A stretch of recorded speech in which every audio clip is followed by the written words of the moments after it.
So our next guest wants to help people identify those bad apples. He's the author of The Madoffs Among Us, Combat the Scammers, Con Artists, and Thieves Who Are Plotting to Steal Your Money. William Villafranca, welcome. I'm so pleased to be here, Laura. Hi, David. Hi, so tell us about your book. Oh, this has been exciting. I spent 30 years in the financial services business, and for the most part, people engaged in that industry are so good. They're doing such a wonderful job for so many people. But there are the few that cause the problems. Bernie Madoff, $65 billion. But what I'm focused on are the Madoffs among us, the people who are living next door. Maybe it's our current financial advisor, a prospective financial advisor, or maybe it's some scam artist who's out there and wants one thing. They want your money. So let's expose them. Let's utilize some tools whereby we can help each other and ward off these bad guys and make certain that we have money at the end of the day. I think I heard you say you were describing your folks or grandparents who came from Italy? Exactly. Great. And they were subject of scams? I think I remember hearing about it growing up. There was nothing so devastating, but they were definitely targeted at times. Yeah. So Bernie Madoff, though, was several years ago. Yeah. What scams could people fall victim to today? There are so many, but the major ones include romance. They include the by now famous grandparents scam. They include charities. We're giving. We enjoy giving and helping people who are less fortunate. But unfortunately, there are so many charities who just aren't what they propose to be. Yeah, you see this a lot with the charities. How do you make sure a charity is legitimate when you're giving? Wonderful question. There are some websites that you can visit. You can visit charitynavigator.com, give.org. You can actually access your local United Way, and because they have done a terrific vetting process on who's really qualified and deserving to receive your hard-earned dollars. I was driving yesterday. I received a phone call, and I typically do not pick up calls that I don't recognize. That's a big key for avoiding scams. I said, well, I'm going to pick this one up. And it was a young man on the phone, and he says, I'm here supporting juvenile diabetes and how we can push it back and so on. I know nothing about that. Yes, I'm sensitive to their cause, of course, but I politely declined.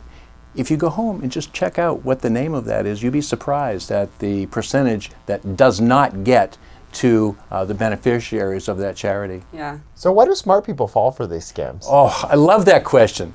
Simon Lovell, who had the reputation of being the scam artist of the 20th century.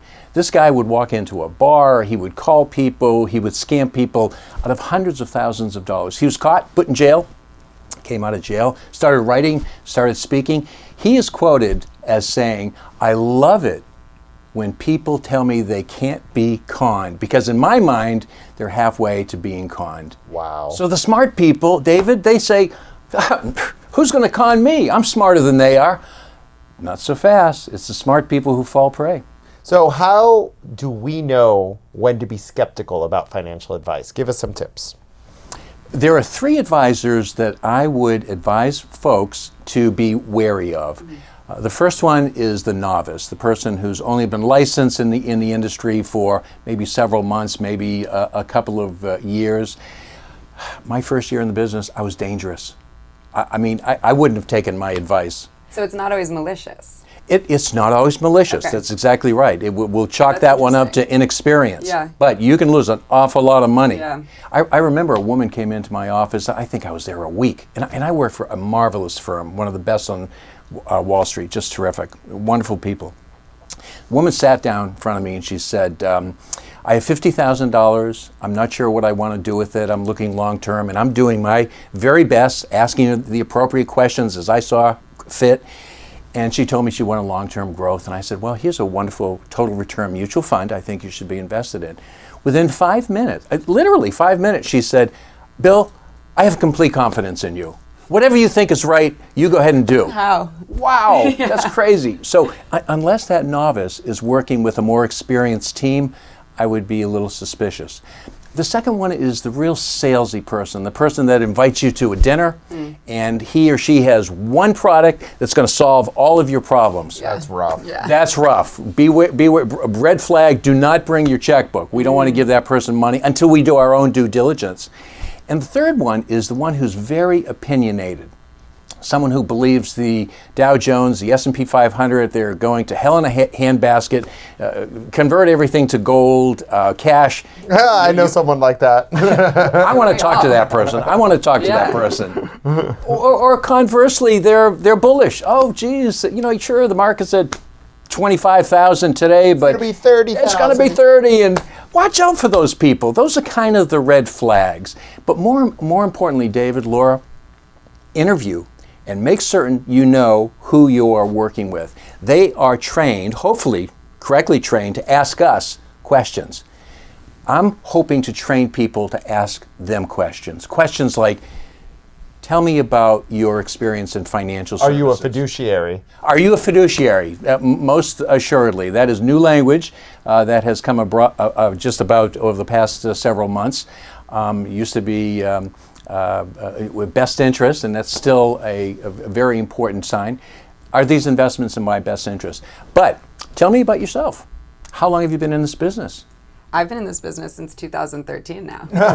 You're pretty not a experienced. financial- You're not bad. You're doing well. I trust you. I trust you. Don't we all?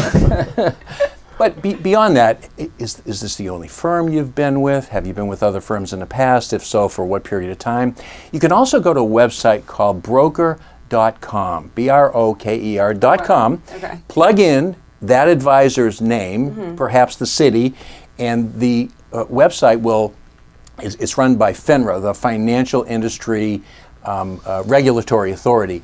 It will tell you if there are any disclosures that have been placed against that particular advisor. Okay. Disclosures are red flags. If there's one, maybe two, you speak to the advisor about it. I have a friend, I went online and checked out his FINRA report. There were 7 disclosures. Oh no, is that a lot? That's a lot. Yeah. Anything over 2, I'm starting to get Yeah. suspicious. How about if you get a recommendation from a friend? Oh, great question. Referrals, that's how this business works. Yeah.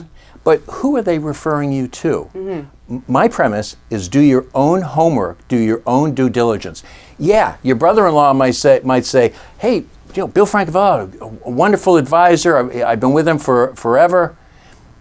It's a good start. It's a good start.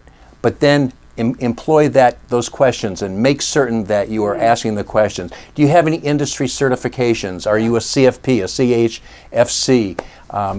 Tell me a little bit about how you charge. Am I going to be working with you, or am I going to be working? What are your fees is a big one. That's a huge one. That's a huge one. It's typically the first question.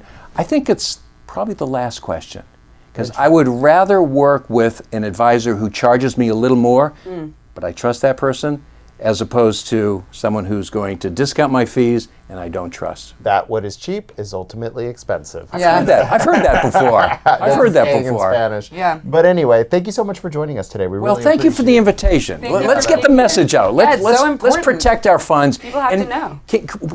Protect your grandparents, your older parents. They are the most vulnerable. Yeah. Cognitive issues, living alone, check in on them. Make sure they're making the right decisions, because that's the target. Awesome. Well, thanks. Thanks so much Well, for thank you being for the here. invitation again. You do the same.